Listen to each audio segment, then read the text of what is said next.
All right, let's go, because you know what I came in to do. I don't get paid for overtime. I'm here to fight. The combination, the jab, the uppercut.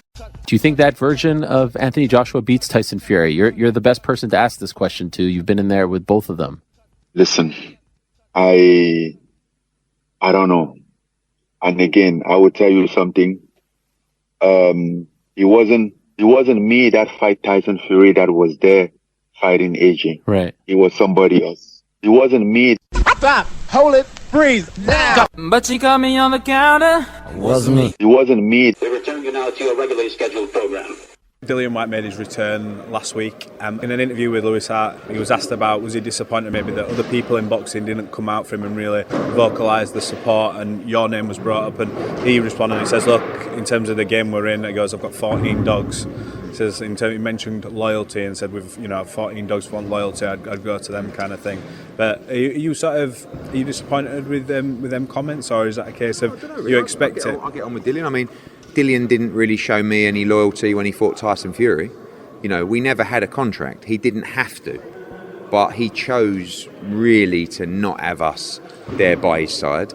And I feel like that was a mistake by them, because I don't think they really knew what they were doing in a fight of that magnitude. In fact, when he walked out that night, I looked at him as if to think we could have been an asset around him that night. But they didn't want to pay us the money. Is that a Dillian decision then? I mean, ultimately... After the Fury fight, Dillian did work with Matchroom twice. The Jermaine Franklin fight and then the AJ fight, where his VAR chest came up bad. But there was obviously a different air between Eddie and Dillian, and I guess that's why Dillian asked. What does AJ's boss say? You might find out in August.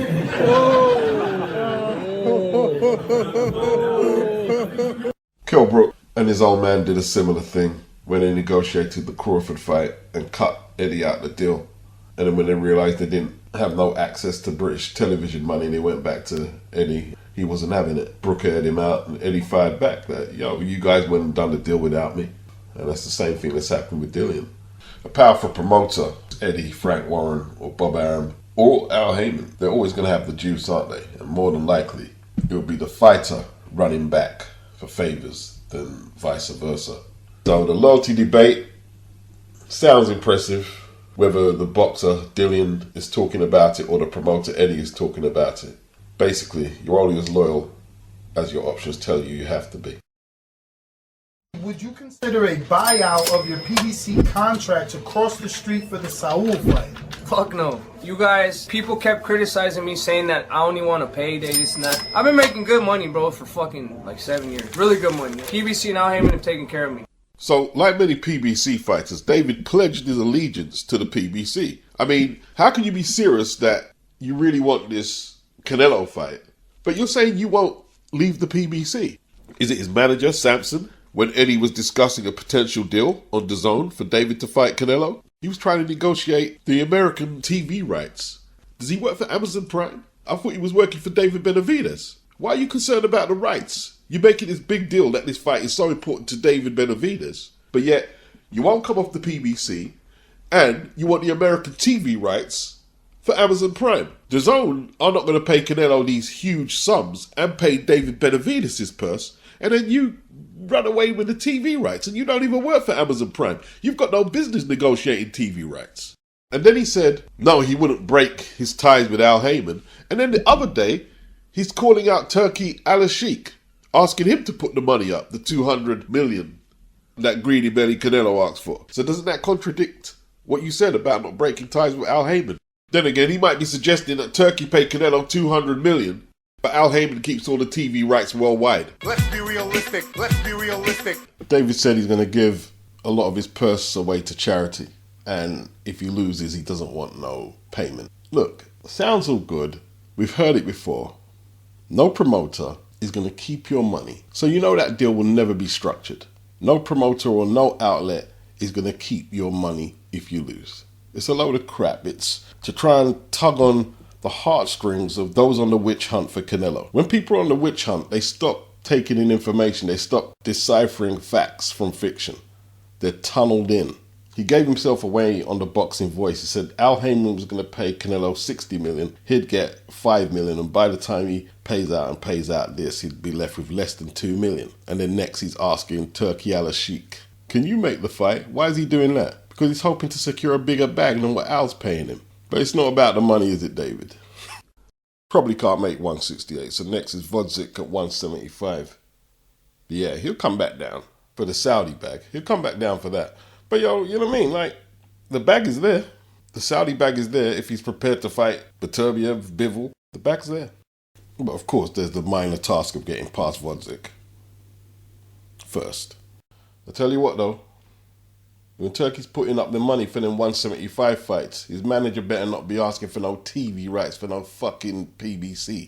I think Turkey was right to shut down any chance of Canelo getting 200 million. You can't ask for that kind of money for no fight without pissing off people in the industry, fans, media, etc. First thing that was really noticeable was the size difference. I didn't realise Dalton was that much bigger than Zepeda. And just looking at the shape Dalton was in excellent shape.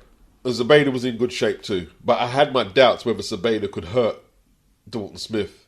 And Dalton himself said after that when he took Zebeda's best shots, then he got into his groove more. You know, he took a couple of left hands, which didn't trouble him unduly. And yeah, he had a few issues fencing with Zepeda early. The more experienced guy, no surprise. Zebeda's been in with Ramirez, Prograis, Richardson, Terry Flanagan, throw him in there. He's a veteran. 27 odd knockouts. What's that? Nearly double the fights that Dalton has. By the fourth round though, Dalton looked world class. He handled the range really nicely. Little step back, took the left hand away from Zepeda, and he found he could lead with his right hand and land that hook. And he did on several occasions. Land the hook and get out of range. He didn't even have to set it up with a 1-2. And on one occasion, where he led with the right hook, he went to the body with devastating effects in the fifth. And that was all she wrote. Dalton's got this, man. He's got this. You'd have to throw this one away. I mean, like, Zebeda's not throwing enough shots. That was a good lead shot from Dalton. Okay, Zepeda landing that jab, man. They met a jab a few times. Still, oh, great shot by Dalton. Turned him beautifully and landed that right hand over the top. Dalton's trying to knock him out, you know. Dalton is trying to knock him out. Whereas Richardson Hitchens went for the safety first. Dalton's trying to knock him out. Trying to make a statement. Oof. Dalton looks too big as well. Look too big and young. The size of his shoulders. Middleweight shoulders. Where's Adam Azim? They said Ben Shalom's there. He's trying to knock Zepeda out. They don't want him about longer than he has to be in there. But you're not going to knock him out with one punch. You got to put your punches together. Got to put them together. Oh, right uppercut from Dalton. Oof. Oh, body shot. He's down. He's done. He's done. He's done. Whoa. Knocked him out. Body shot. Oh, he wrecked him. He wrecked him with that body shot. This is what I passionately try and get over in my videos about British fighters. You know, like, yeah, let's let him have another 5 fights before he takes on a tough fight. You know, oh, be safety first, just in case you get tagged. But Dalton, as I stated it there, you can hear on the hangout, he's looking for the knockout. Don't let it go any further than what it has to. He's looking for the knockout, but he did it cleverly. He didn't just wade in there. He wanted a knockout. Richardson said, I could still feel Zepeda had power, so he let it go the limit. And I'll have to tell Richardson, as talented as he is, this is why he's not in them conversations with Haney, Tank, Ryan, T.O. Gotta make statements. Eddie's talking about Dalton fighting at Hillsborough, stadium fight. When you're young, active, you're training hard, you're in your prime, you're getting paid well, this is the only job you've got to take care of, you should be looking for knockouts. You should be looking to fight the toughest. Someone in the comment section said, oh, you better stay away from Sabriel Matthias. No. And he doesn't have to do it next fight, but he should have no fear. You got your dad in your corner, you got a good gym, a burgeoning gym, the Steel City gym, feeling yourself, you take on Matthias, bro, and make another statement. Confidence. None of this Mexicans, Eastern Europeans, Americans and Cubans are better than us. None of that shit. None of that shit. They got two hands like you. You know, like our trainers. AJ needs an American trainer. He needs this trainer. He needs that trainer. And listen, I never wanted Robert McCracken to lose his gig. But there was so much pressure on Rob, it was what it was. And now you got Ben Davison. Remember they were calling him boxer-sized Ben, taking the piss out of Ben. Yeah, you need to go to Derek James, and apparently Errol Spencer's left Derek James. That's what Blue Blood is saying. If you don't believe in yourself, you can go to an American, Eastern European coach. It doesn't matter if you don't believe in yourself. Post-fight press conference, Grant Smith, Dalton's dad, was explaining him and his son are close. He loves his son, but they don't have a father and son relationship. He said it doesn't work. It's not practical. He's a trainer, Dalton's the fighter. Get on with your job, he gets on with his. We keep perspective. There's tougher fights out there. This was the right time to fight Zepeda. In his last three, he's lost to Prograis and Hitchens. This was a good time to fight him. But he got Zepeda out there way earlier than Prograis did. Way easier. And I've been talking about Richardson Hitchens for a long time as a top prospect. He didn't get close to stopping Zepeda. Not close. Matchroom, they're running the 140-pound division. Prograis spoke about fighting Dalton, and he's not the type to, like, you know, thank you, Al Heyman, but I'm not going over to the UK. He came over here and fought Josh Taylor in the WBSS final, and arguably he could have got the nod. He ain't no bitch. And that's a tough fight. And he doesn't have a strap. So it's one they've got to be very calculating about before signing that contract. And if anyone is looking at Prograis' last fight against Devin Haney saying it's easy work, you're a idiot. The topic then dumbed itself down to Ben Shalom, another one of his fighters, Adam Azim. And there's a double dilemma here. The British Boxing Board of Control have put Adam Azim fourth as the mandatory challenger to face Dalton Smith. And the EBU, the European Boxing Union, have put forth Dalton Smith as the mandatory challenger for Adam Azim's European title at 140. Problem is, Adam Azim says he's not scared to fight anybody, and Ben Shalom apparently messaged Frank Smith that they're not going to take on Dalton Smith next, but yet they haven't withdrew from the purse bid. It's mind-blowing right now. I heard that Ben Shalom was in attendance in Sheffield yesterday. Why would you turn up? Maybe they were just hoping for Dalton Smith to lose. And that's what Dalton Smith said. He called out Adam Azim, and he rightly said they were hoping that he would lose and this problem would go away. I'm not going to spend no time in it. They're saying it's a huge fight, but Dalton Smith has gone past the likes of Adam Azim right now. He's gone past that now. But how far past? Regis Prograis next past that level? Campbell Hatton fought for the Central Area lightweight title against James Flint and lost a unanimous decision.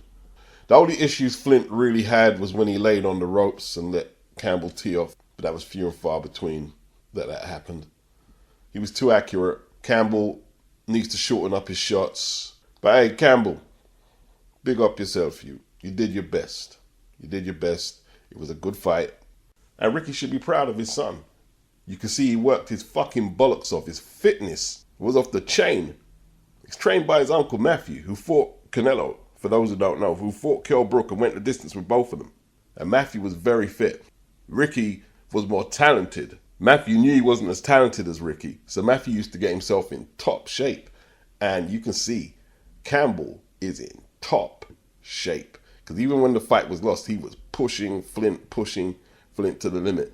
I think Eddie was saying he might let Campbell have another fight in between and then go for the rematch with Flint. Some people say he should go straight in. On this occasion, I agree with Eddie. One more fight, a couple more camps can make all the difference in Campbell actually taking that Central Area title. And to a lot of people listening, they're going to say, well, boy, Central Area title ain't nothing. His dad won it 25 years back. His dad won that same belt, that Central Area lightweight title. And that was the building block for him to go on and defend that WBU belt I believe he had. Then he went on to knock out Costazu for the IBF super welterweight title. Then he won that controversial decision against Collazo to become the WBA welterweight champion. You got to start somewhere. Ricky started as a Central Area champion. He didn't come in the game as a world champion. He had to work his socks off And that's what Campbell is doing right now. Big up Campbell. No shame in that loss at all. And James Flint, hopefully he gets that rematch with Campbell, because Eddie will have to pay him a bit more. It was an entertaining fight, very entertaining scrap. Because the way a lot of people were framing it and Eddie was framing it, boy, if Campbell don't get this one, it might be your lot. But no, you lose a fight like that, you earn the respect of the fraternity and the fans. Hey, he trained a lot harder than some people ranked in the top 10 recently, claiming that they're fucking contenders. He trained a lot harder than them. Got nothing to be ashamed about. Big up James Flint as well. Not the biggest puncher, but had great timing and fought like a champion with skill, determination, and know-how. Sandy Ryan looked like a female version of Roberto Duran in there yesterday. She tore Terry Harper apart. Now, as good as Sandy looked, and she did look very good, Terry Harper, I don't know. Maybe she's got confidence issues. Maybe the camp didn't go well. But she looked resignated to defeat from the jump. The whole expression on her face throughout was of a fighter who never had no belief at all. And this is what I was saying about belief. If you've got no belief, then it's just not going to happen in a boxing ring or in many other endeavors of life. You need belief. You need belief. And Sandy had it. She had it in abundance. This was for the WBO welterweight title. Terry never came off her stool after the 4th round. I like the way Sandy didn't allow her to clinch and didn't allow her to rest. Picked her shots really well. Good combination punching. Very enjoyable. The other fight, Troy Williamson versus Ismail Davis. I thought it was a little wide for Ismail Davis. I didn't score it round for round, but Ismail is kind of cute in there where he slipped a lot of the leads, switching from southpaw to orthodox.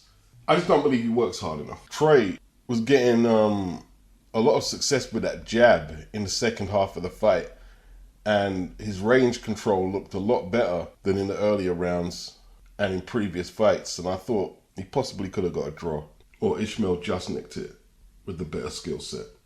Not a robbery, but Ismail stays unbeaten. That was at 154. NICO LEIVARS, super bantamweight, against the Polish guy, Mirga, M-I-R-G-A. He also won with a body shot in the 9th round of a tough fight where NICO was cut badly over the right. I believe it wasn't as a bad cut, but he fought through it and got the first stoppage of his career. What a time to get it.